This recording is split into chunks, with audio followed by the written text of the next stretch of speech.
Love is one of the most important things in this world, whether it be romantic love, platonic love, or that which is shared with a family member. It helps to shape who we are as people, friends, and lovers.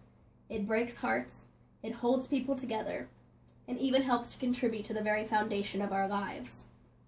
And love to me is beautiful, whether it be between a man and a man and a man, or a woman and a woman. It shouldn't matter. Today, I am going to talk about gay marriage, which is something very dear to me. Gay marriage should be by no means about religion, nor about what other people are comfortable with. It should only be about two people, so madly in love, that they want to share all of themselves with each other for all of their lives. It should be about equality and a decency for human beings. Throughout all of history, certain groups of people have had their rights violated, from the Jewish people, to Native Americans, to African Americans, to Japanese Americans, to women, and to countless others. And all throughout history, eventually, it has been deemed a violation and has been corrected. One of the most common forms of argument against gay marriage is that religion forbids it. And although the religion does state that a man shall not lie with a man as he lies with a woman, I believe that human decency should counteract all other things. The Bible states in Corinthians 6, 9 through 11, "Know ye not that the unrighteous shall not inherit the kingdom of God? Be not deceived, neither fornicators, nor idolaters, nor adulterers, nor effeminate, nor abusers of themselves with mankind." And all this might be true in the eyes of religion, but none of these things are persecuted in the eyes of the law. Those who have had premarital sex are still allowed to marry. Those who have cheated on their lovers or spouses are still allowed to wed. And although many of these things are looked down upon, nothing legal stands in their way. Why should homosexual people not be owed the same courtesy? There are many things in the Bible that have been said to be immoral, wrong, or against the Lord, such as tattoos, gossiping, divorce, eating shellfish, and even wearing clothing of different fibers. Yet none of these things have been banned just because the Bible said so. We have all, at one time or another, been guilty of at least one of these things. And all over the world, there are gay couples who are happy and committed to each other, regardless of what their state and country might recognize as a true marriage. So many people say that gay people being allowed to marry will ruin the sanctity of marriage. But what difference would it make if they had an extra piece of paper and were able to file their taxes together? So long as your marriage is happy and healthy and full of love, support, and trust, two other men or two other women being able to marry shouldn't matter to you. So many people have said that a marriage between a man and a man or a woman and a woman serves no purpose, since historically, marriage hasn't always been about procreation. But should the rights of those who are unable to conceive a child, or those who opt not to have children, rights be violated and not able to marry? Or those who have decided to marry later in life and are past the point of being able to conceive a child naturally? Sadly, in this country, the divorce rate is close to 50%, according to marriage101.org.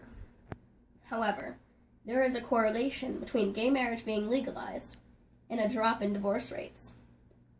So what sanctity of marriage is gay marriage actually ruining?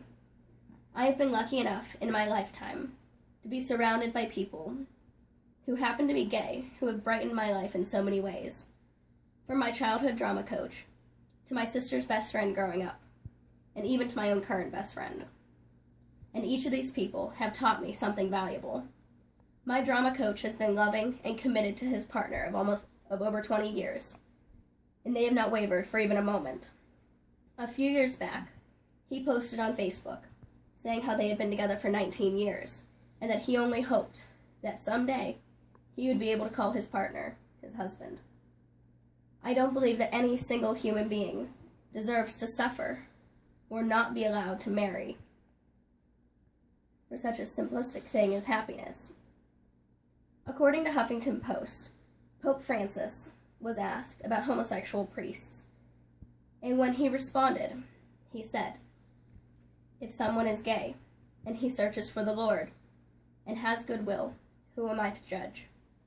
Most religions frown upon judgment of others, so we should all live and let live for those whose beliefs do not follow our own. Happiness is fleeting in this world,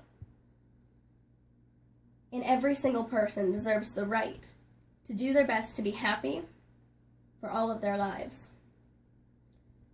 To so many gay people, their whole world could be made so much brighter by simply being able to say "I do" to their partner.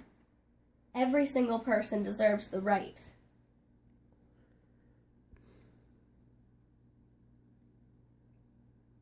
to have benefits that are owed to them.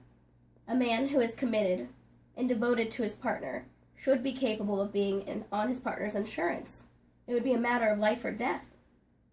He should also be able to make life or death decisions to his partner. No person should be denied the capability to carry out their loved one's wishes by their bedside. Love should not stop once they cross the threshold of a hospital. According to gaymarriage.pro.con.org, the U.S. Supreme Court has declared 14 times since 1888 that marriage is a fundamental right that all people deserve. In Article 16 of the Universal Declaration of Human Rights, it guarantees men and women of full age, without any limitation due to race, nationality, or religion, the right to marry and to bound a family. They are entitled to equal rights as to marriage, during marriage, and at its dissolution. If it is a fundamental right for human beings to be able to marry those of their choosing, then it should be across the board, legal for all citizens. No government, no single person, or even a group of people should be able to decide the fate of people other than themselves. Love is a beautiful thing that every single person deserves to experience at least once in their lifetime. Love is a strange thing that once it is acquired, each person should be allowed to commit themselves to their love, body, mind, and soul, and be recognized in every single legal way. Life is short, and there is no time to waste with being unhappy or with causing unhappiness unto others.